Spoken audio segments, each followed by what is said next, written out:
I miss the Canada I grew up in. I have a 17-year-old kid, I got a 15-year-old kid, and I got an 8-year-old kid.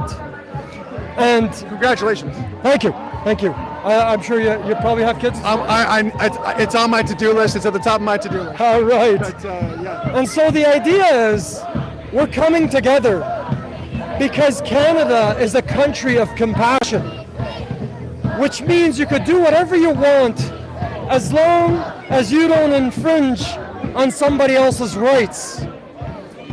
Now, this community here has a lot of anger, maybe has a lot of dismay. They wanted tolerance, and we gave it to them, and we respected their views. We disagreed with them, but we worked together as Canadians. I'm a Muslim. I had Christian friends, Jewish friends. I had friends of all walks, but guess what? We all drank Tim Hortons, and we all complained about the weather. That's right. And you didn't have to be Muslim or Christian to do that. And you didn't have to identify as they. All you had to do is notice that the weather is bad, wait 5 minutes. Yeah. What's your coffee order? Is it a double-double? That's all I got to know. 2 cream, 3 sugar, medium. 3 cream? Whoa, I don't know about that. 3 sugar. I love my sugar, and I need it for today. But I'll tell you this. Today, yes, these people are angry. And yes, we come in peace, and we know them as fellow Canadians of a certain ideology. And our tax dollars are getting these officers who should be protecting the communities to protect them even if they disagree. Right. And they are angry. We're coming here with compassion. We're coming here to say, hands off our kids. It doesn't matter what kind of home it is. You do whatever you want. If you want to identify as a baby, like that 50-year-old over there, I will buy you some Similac.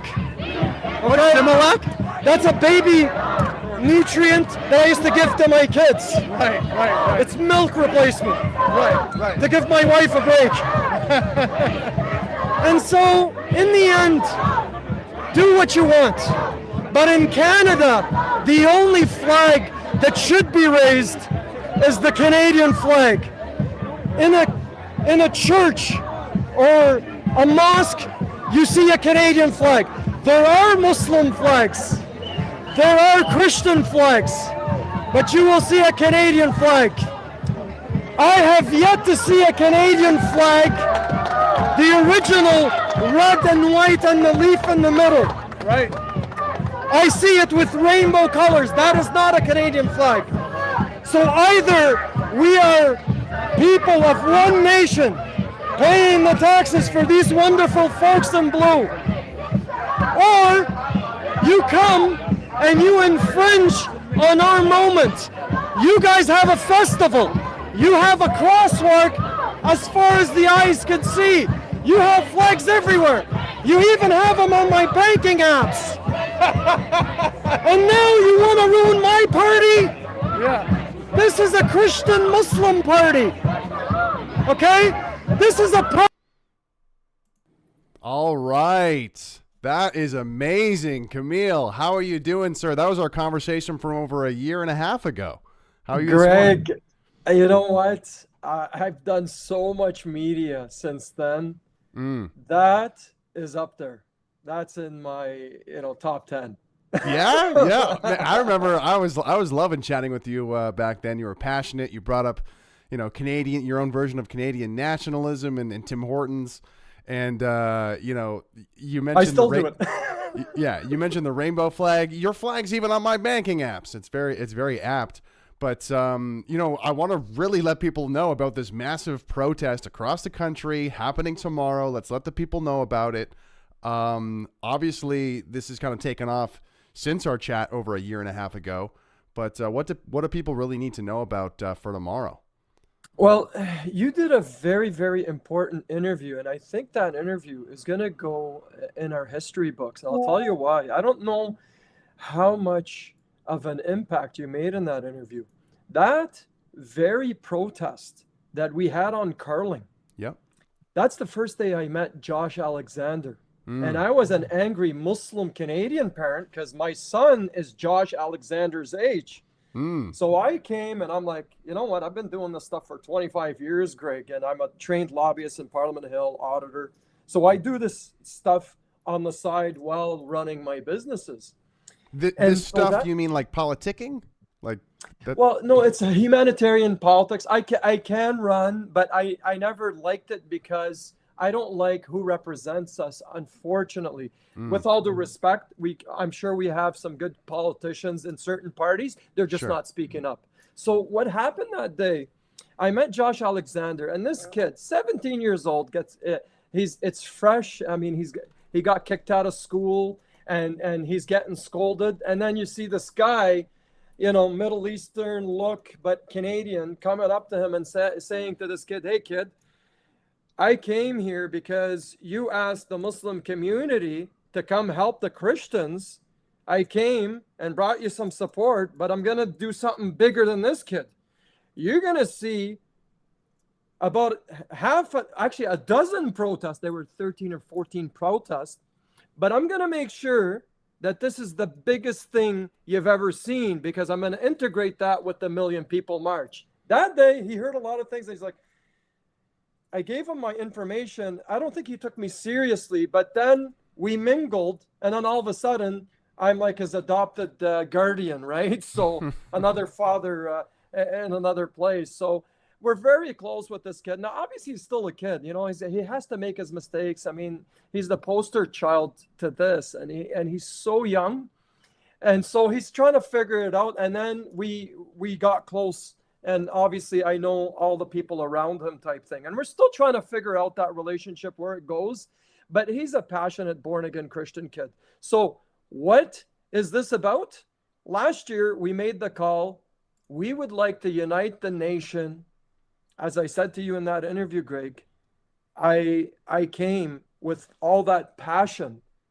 And as a person who likes to visualize what I'd like to see Canada and what you'd like to see Canada, I want to actually put my money where my mouth is. And we asked the nation that let's come together based on our commonalities while respecting each other's differences.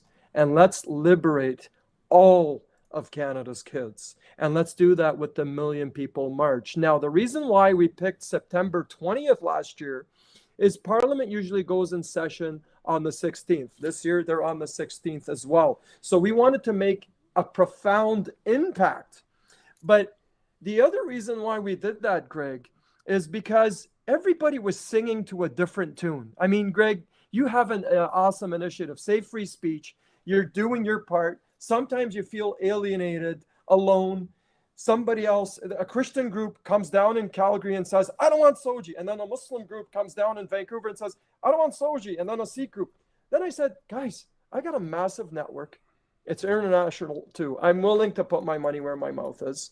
And I'm willing to do it at all costs to liberate all of Canada's kids without discrimination. And we've attracted the best people in the country to do that. And we've been growing it ever since. So this is now going to be an annual event. Million People March. It's every September 20th every year. This year it lands on a Friday. We're asking parents, take the day off. Yeah. Oh, well, I gotta feed my family. Well, you want to lose your kids? Take the day off.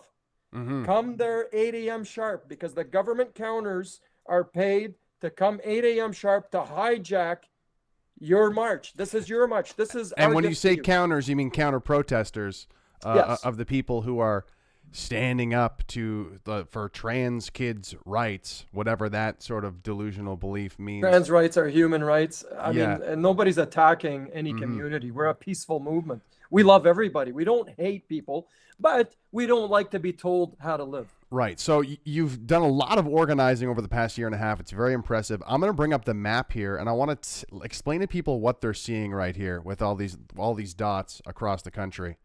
Well, here's what's happening.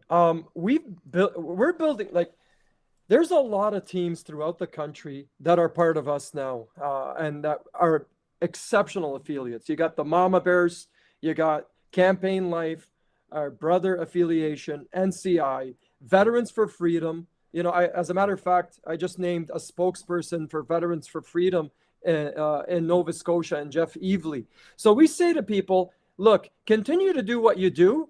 Let me just put you under the Canadian flag, one nation under God, which is one of our mandates. And let's do it bigger. And I'm going to connect you to all the network and head office. So that's what that map is. It's an MCM, which is a movement city manager. And we're looking, we actually have a movement city manager in every major city. And that's what you see in the PDF. So if you're in Vancouver City, Greg, you print out that PDF. We're asking folks, guys, you go to Business Depot or Staples, you can print that PDF. Our hardworking IT team is still actually also in the process of putting live the petition. I will be delivering that petition to the House of Commons by hand, and I will be meeting those leaders. I met Maxime Bernier last year of the PPC. I met Rob from the Christian Heritage Party. We're a nonpartisan movement. We're not campaigning for anybody. We're telling the Liberal MPs, guys, if you still love this country and you want this party to do well, you need to walk out on Justin Trudeau and do the noble cause. Jagmeet Singh, you looked at me last year and you copied one of my commercials, which was a very hypocritical thing you did. Okay, because you brought your kid to the House of Commons and you showed him off. Congratulations to you and your wife. That was your wife that brought you that kid you were expecting, right? And then a week later, I see you standing with Fred Hahn of QP against Canadian parents and other babies. How selfish is that? So I'm going to give you a chance to redeem yourself, inviting you, and I will allow you to speak in Ground Zero, Ottawa, and saying you're going to endorse parents since you seek to go to re-election. And to give people an idea in a nutshell who have not heard about Million Man March, like in a nutshell, what's sort of the elevator pitch of what it's all about? Now, Hands Off Our Kids is the organization. One of our products is the Million People March. The other one is My Child June. Hands Off Our Kids means exactly that. We're looking to unite everybody in the nation to liberate all of Canada's kids without discrimination. We trust Canada's parents to parent Canada's kids up until at least the age 19, when kids can make those decisions themselves. That's what Hands Off Our Kids, the elevator pitch is. You know, when you screw up on your rent at 19 years old and you know you're going to college and you mess up, who's the one that's going to take the tab? Okay, just come back home, son. Okay, we'll figure this out until you're able to go back out on your own and try again. It's the parents and the grandparents and the aunts and uncles anyway. The government's not going to take the tab. So what you're saying is you're going to give my kids, my nation's kids, hormone blockers at 8 years old. The teacher doesn't tell the parents. Now the parents are left with a scar for life. And, oh, well, we're not liable. No. We're going to come after you guys. You're saying you're here, you're queer, and you're coming for our kids. We're here, we're not queer, and we're going to protect Canada's kids. So we're going to counter that. Good. Yeah, it's, I mean, the free speech angle, or the way that I, look at this issue, is it's crazy how any parents who stand up to this get attacked. They get branded as hateful. They totally misrepresent the entire topic to say, oh, no, you hate trans people, or you hate trans kids, or like you're a hater. And it is such a it's such a lie. It's such a dishonest way to frame the issue. Yeah. And it's to silence you. Yeah, and tell me how you've pushed back against that. Tell me how other parents are pushing back against that, and tell me how you're inspiring more parents to actually speak up against this stuff. You know what? I don't think we have to inspire parents anymore. I have a backlog of parents, grandparents. I got somebody from Medicine Hat, Alberta. I thought Medicine Hat is in the United States. I didn't even know we had a place like that in Canada. And she's like, Camille, I've been trying to get to you for the past year and a half. Her name is Gail. Lovely lady. Okay. She's a grandparent. And she's like, I'm so happy to be a part of this. These are stories that you get, Greg, from coast to coast. Yeah. I had some, and I'm constantly apologizing. I'm sorry I made you wait a year. I'm trying to build this thing from the ground up. I apologize. I'm not ignoring you. I'm just building this because this thing, Greg, transcends you and I. It's for our kids and their grandkids. I want it to be a Canadian cloak that's got the Terry Fox, the Vimy Ridge, the Whistler, BC, the Niagara Falls, the oil sands of Alberta. It's got a Canadian initiative, and hopefully you can lay a flower on my grave and say, this man is not fighting in Vimy Ridge. He's fighting in our country alongside people like you and noble parents, 6.5 million of us now, okay, and growing. And these guys put a stop to it. Remember, the queer theory, according to Dr. Ann Gillies, who I named spokesperson just a couple of weeks ago, she's a trauma expert. She's a therapist. We're building the therapy wing. What are we looking to do with that wing? And it's right now, it's highly confidential, the plans and the construction of that wing. Sure. We're looking to support parents affected by the government, whether you're a Christian parent or a Muslim or a Sikh parent, didn't know that the teacher betrayed you. You thought you were dropping your kid at school, Greg. All of a sudden, he's got hormone blockers for 2 years. Your son is dysfunctional for the rest of his life. He's not female, male, or whatever. And then at 18, he regrets it. When me and you were young, I wanted to be Spider-Man. I don't know what, maybe you wanted to be, I don't know what you wanted to be. A hockey player, and I wanted to play in the NHL. Yeah. So can you imagine my dad, because Spider-Man, right? Friendly neighborhood Spider-Man. My dad throws me off a building and say, hey, look, that's your pronoun, kid. Let's see if you can fly. We can't take kids who have an imagination for what they say, because kids say the darndest things. Sometimes you want to be Spider-Man. There are other times you want to play doctor. There are other times you're playing with your sister's Barbies, not because you're a feminine guy. No, because you want to shave the head of the Barbie. Or because it's just because you're a child. Sister. You know, you're a young child. You don't know what you're doing. You're just trying out different stuff because whatever. You're a kid. You're figuring stuff out. You're constantly learning.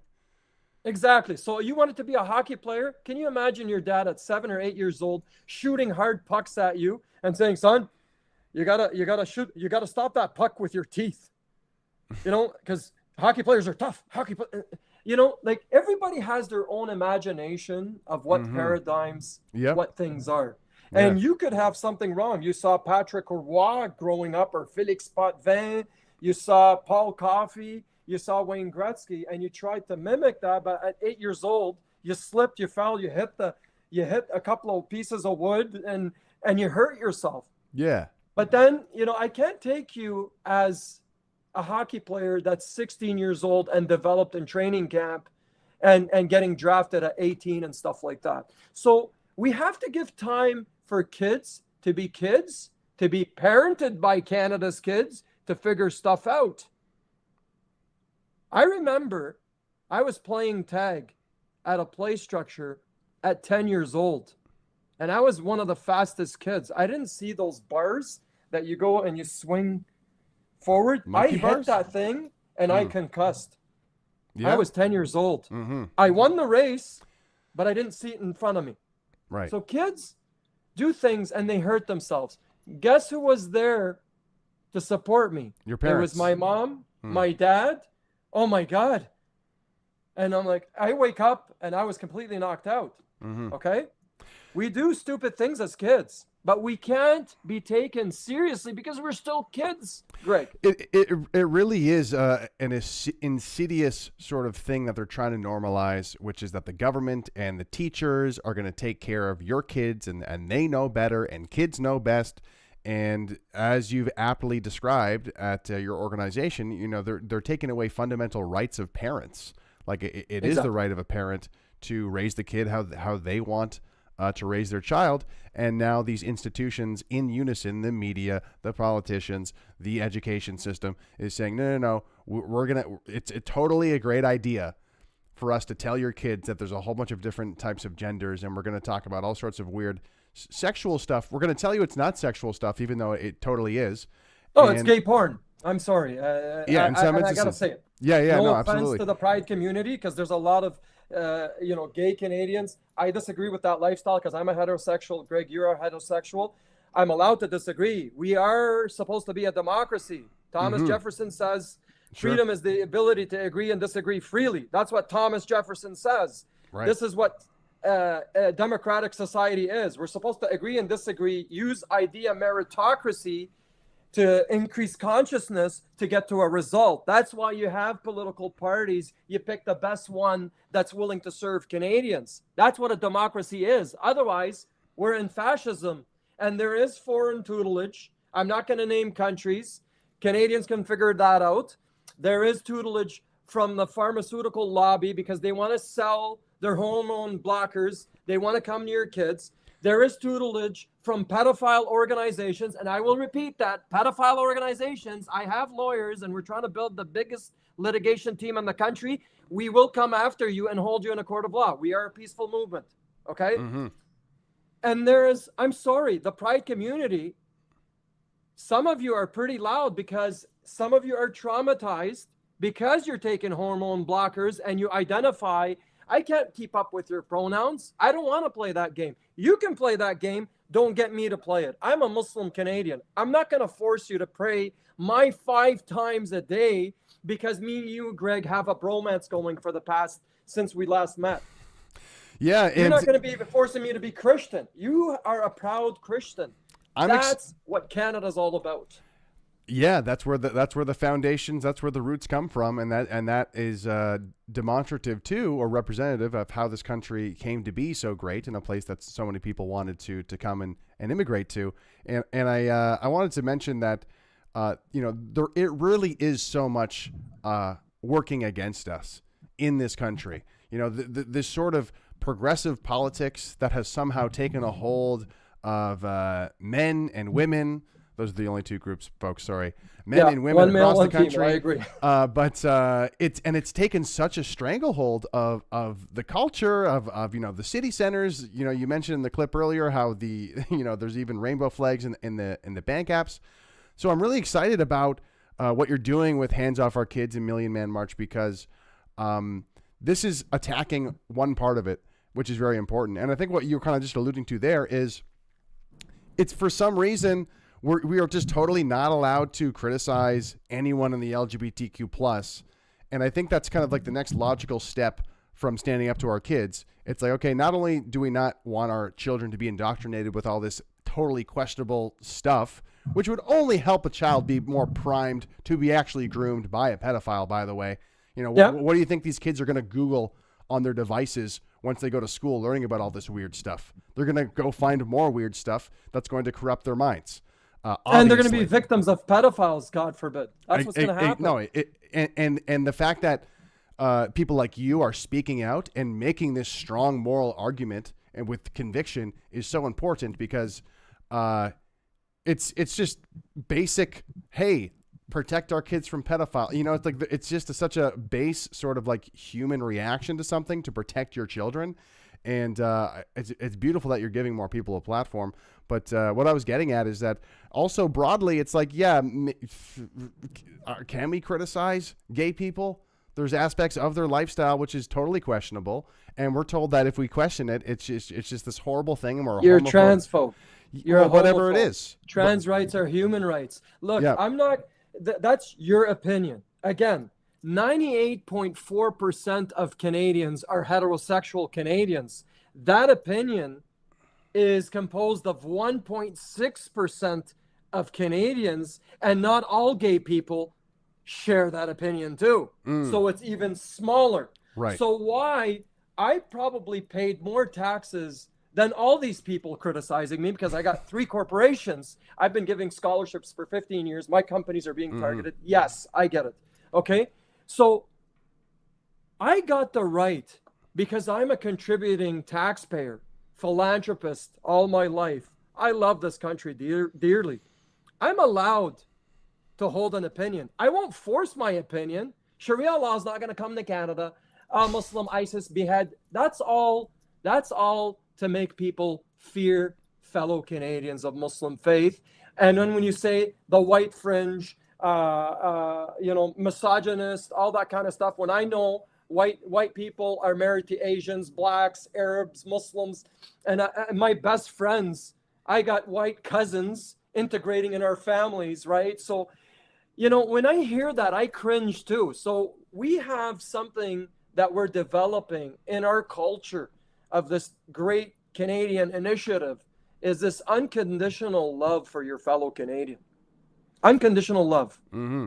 And it takes a Muslim to say this white fringe thing, that's condemnable.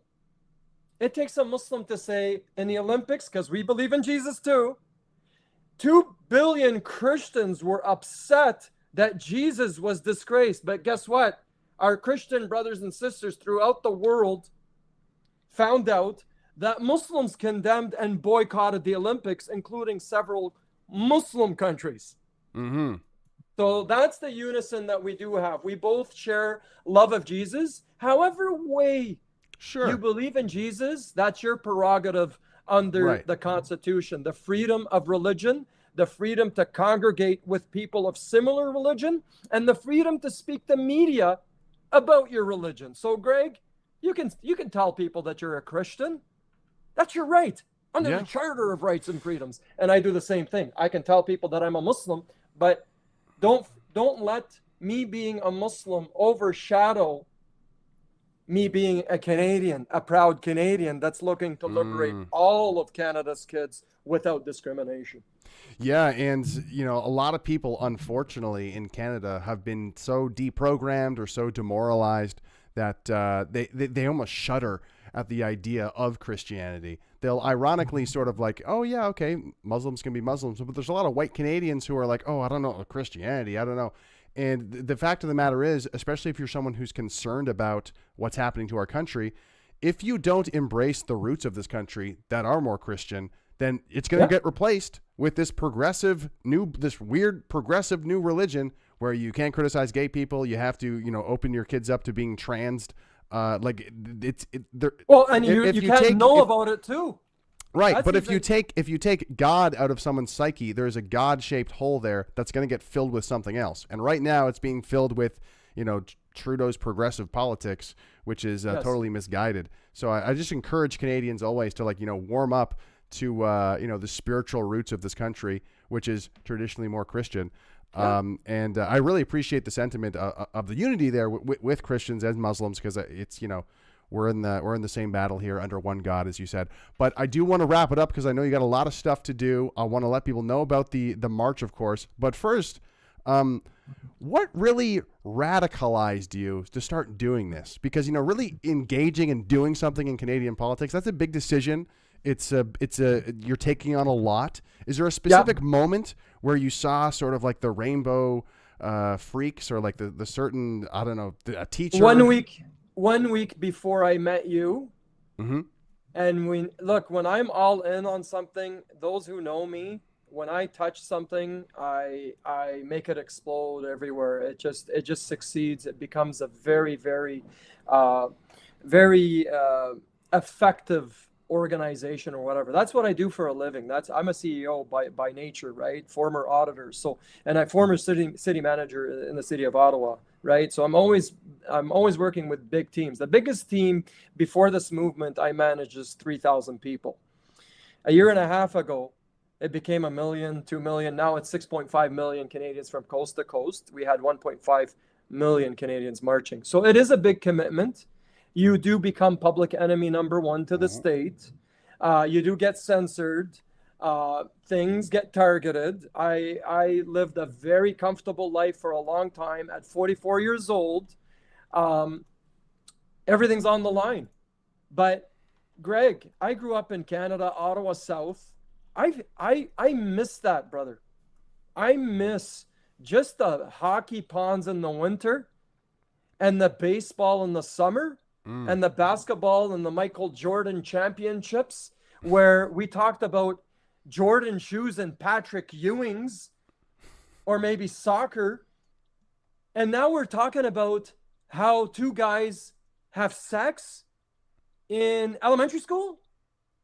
What happened? Was the Achilles heel when a drag queen comes to your elementary school. Now I'm offended, and I'm offended for Canadians, and that's why I'm all in. So it's all on the line. Yeah, and it's great that people are in touch with that being offended or being disgusted, because that really is what activates people. And before we talk about the protest and what people should do, I do want to congratulate you for getting onto the antihate.ca homepage. In my opinion, this is a medal of honor to be featured by Anti-Hate. There you are with your face there. I mean, congratulations. Oh, thank you very much. What did they say? I missed it. What did they say? I don't know. You're hateful or something like this. You're Kamel cozies up to Islamophobic media. I'm offended. Yeah, so you're cozying up to Islamophobic media to promote a million March for Children. So they're trying to be, they're trying to break up that unity essentially, trying to make it seem like, hey, Greg's actually is Islamophobe or something, whatever it is. But these people at Anti-Hate are part of the reason why more Canadians don't stand up, because they call you names, they call you a transphobe, all this stuff. But are you intimidated by organizations like this? How do you deal with them, and how would you encourage people who are afraid of these organizations smearing your reputation? What would you say to someone who's afraid of that? Well, fear.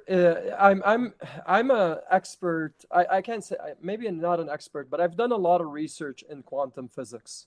Fear is the age-old tactic, because your mind thinks up to 70,000 thoughts a day, and these thoughts come to your mind every second of the day. So when you wake up in the morning, I need to brush my teeth, I need to shower, I need to get my coffee. You're thinking them all at the same time. At different parts of the day, you have different activities. Right. So this is what they're doing all day. Scaring you, uncertainty, anger.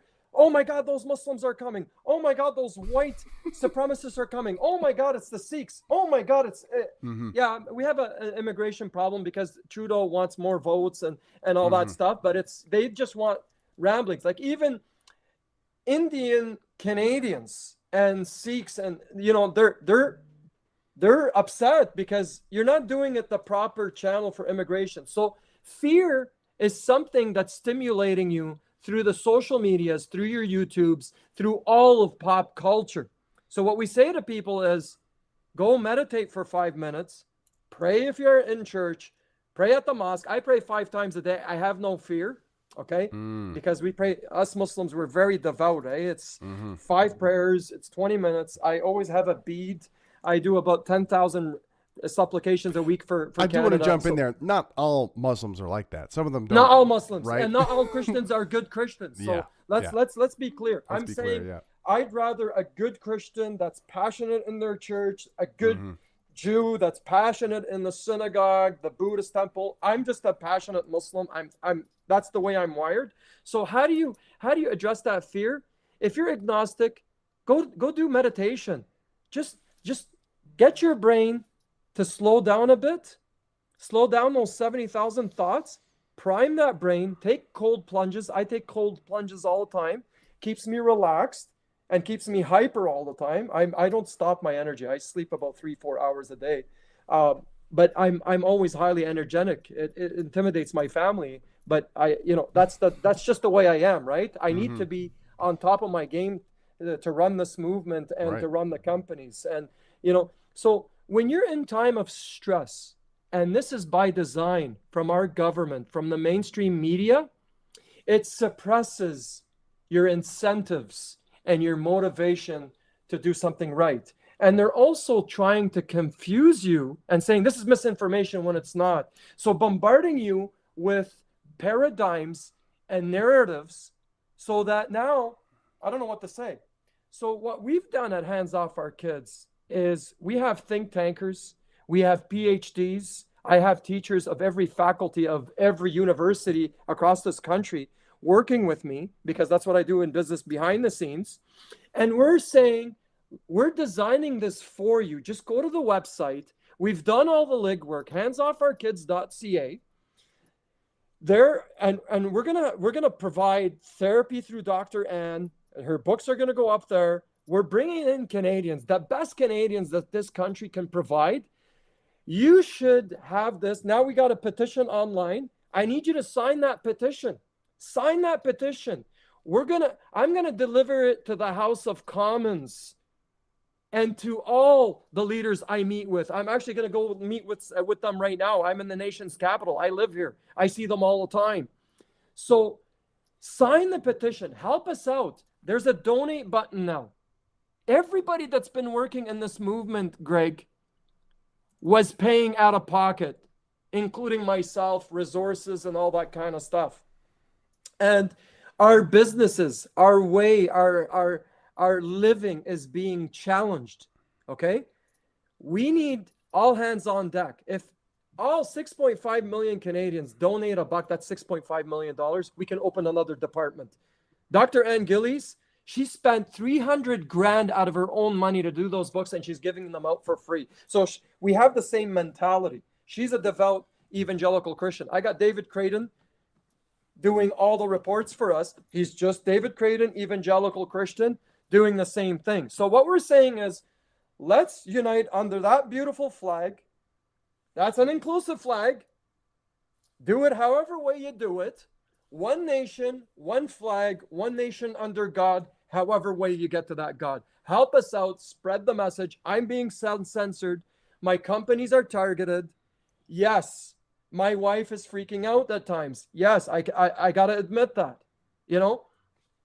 but it is what it is. And I'm willing to do it at all cost, even if it means my life, okay? Because I won't tolerate somebody coming to my kids and the nation's kids. It's an unconditional love. I heard somebody came from BC, and this is going to make you cry, Greg. And us men, we try to hide that stuff, okay? Because we're masculine males. We're alpha males, man. Anyway, so I had a call from BC. Somebody tell me a 13-year-old girl, parents didn't know, got some drugs through Soji and through Trudeau's pushing of the MAID stuff or whatever, but somehow I don't know the details, but I'm going to give you a high level on that. She got addicted to drugs, then she was prostituted, and she overdosed at 13 years old, Greg. I had another family call me, and I get these all the time. I don't want to listen to them because I'm like, oh my God, I got to do more for these guys. I got to do more. I got to do more. I got to do more. So that's what I'm doing around the clock with our teams. That's what we're doing. I got another call, 8-year-old kid. Parents had no idea. The teachers hid from parents that he was getting hormone blockers. He's dysfunctional for the rest of his life, and the parents are looking to sue.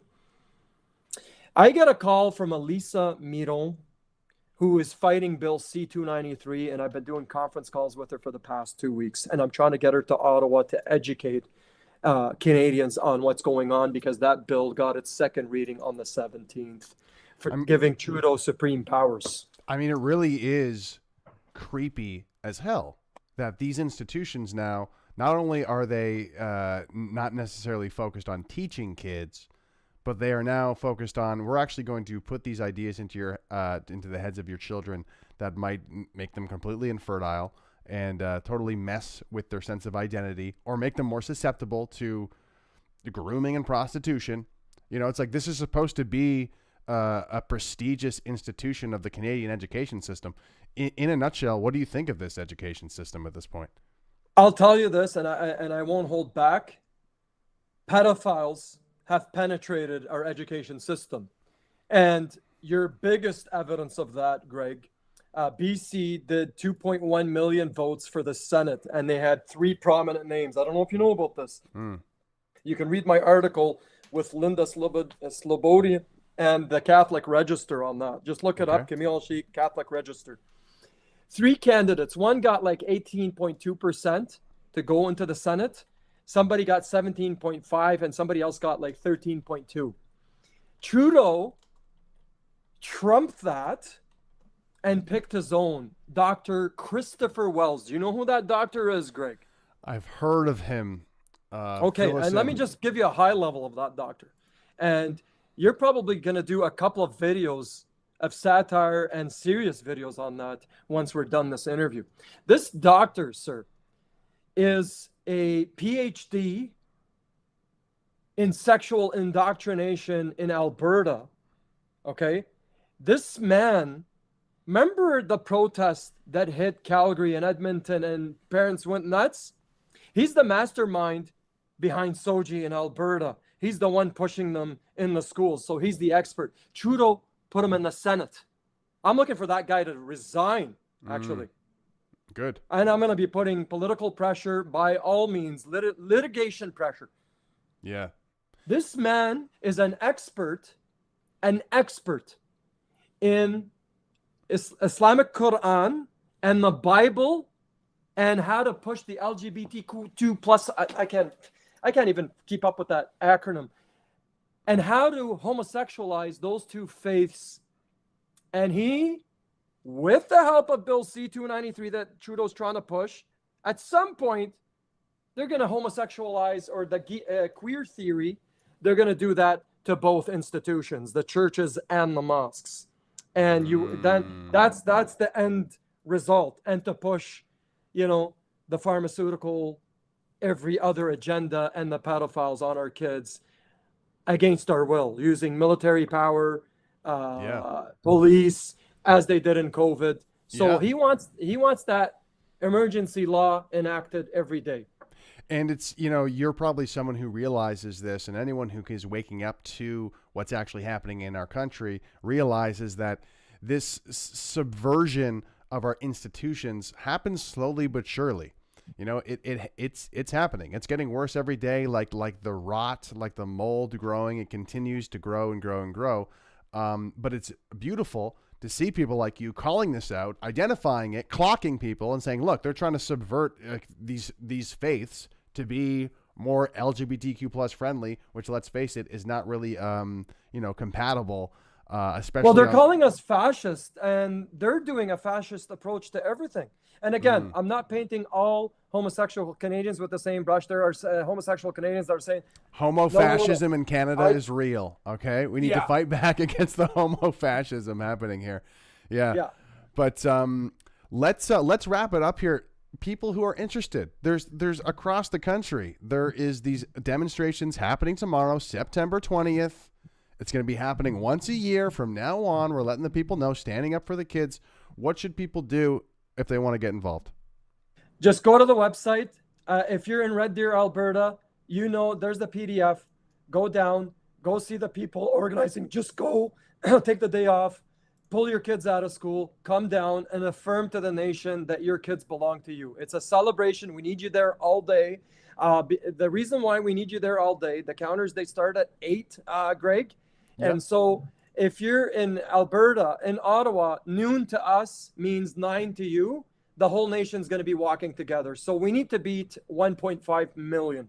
That's what we need to beat. Last year we had 1.5 million. This year I'd like 2 to 3. My hope is to get 5 million this year. So we're going to ask the nation. That's up to you. Amazing. It's a really professional website. I love it. I love to see all the different locations. And there's going to be a big demonstration in Ottawa that you invited me to that I will be there for tomorrow. I can't wait to see you, brother. Yeah, I'm looking forward to it. Anything else that you want to say to the people before we wrap it up? That's it. Please sign the petition and click the donate button. We're going to need some help.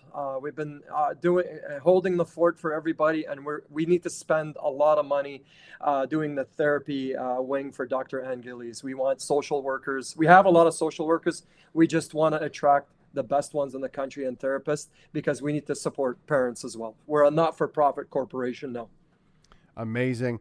Thank you so much for coming on the stream, and we're going to see you tomorrow for standing up for kids. God bless you. Yeah, you as well. Cheers. Thank you. And then we saw rainbows, projects, and then a drag queen was to come. Catholic school. At Catholic school, St. Thomas More, by the way. So I pulled my son and I put them in a Muslim private school. I'm not going to disclose, just so we can. I pay $1,200 a month for 2 kids, but they still learn the Canadian curriculum under a protected cloak. I grew up in the public education system. I miss it. As a matter of fact,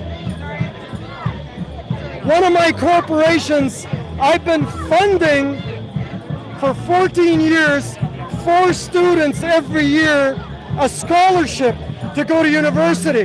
That's amazing. I stopped funding. Oh, because you're wary of these universities now.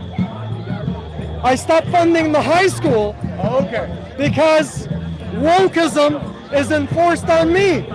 In the 15 years, I never asked who took that scholarship. I just asked that they worked hard. It was an LGBTQ, it was a white guy, it was a Muslim, it was a brown guy, it didn't matter. Didn't matter. Yeah. What mattered is I wanted to support you for doing a good job. But today, well, that and Trudeau closed one of my businesses, so I'm kind of disgruntled about that. That's a whole other rant. That's a whole other rant. But the idea is, today, the majority of people across the world disagree with this. The legacy media is playing this as the majority, Yep. which is not. True. So true. And these guys are funded, most of them, to be here. We are not. Nope. But we come in here organically because we're done. You woke up a silent, very nice bear. And that's why everybody's here today. I don't speak for myself, I speak for everybody that's here, concerned about their kids and their grandkids. And God bless a free and united Canada. And that's the Canada I grew up in. That's the Canada I want. Kamel, when are you running for politics? we need you, man. God bless you. I've always worked in politics at the back end.